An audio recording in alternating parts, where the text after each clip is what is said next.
Ingat tak kita pernah susah dulu dan Allah telah selesaikan masalah kita tu. Dan Allah yang sama juga yang akan selesaikan masalah kita untuk ujian-ujian kita yang akan datang.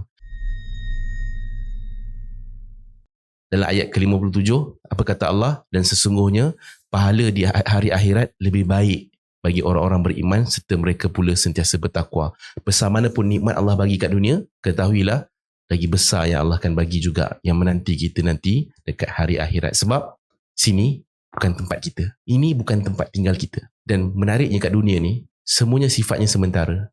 Kalau kita happy tu sementara. Kalau kita sedih pun, sedih tu pun sementara. Ingat tak kita pernah susah dulu dan Allah telah selesaikan masalah kita tu. Dan Allah yang sama juga yang akan selesaikan masalah kita untuk ujian-ujian kita yang akan datang.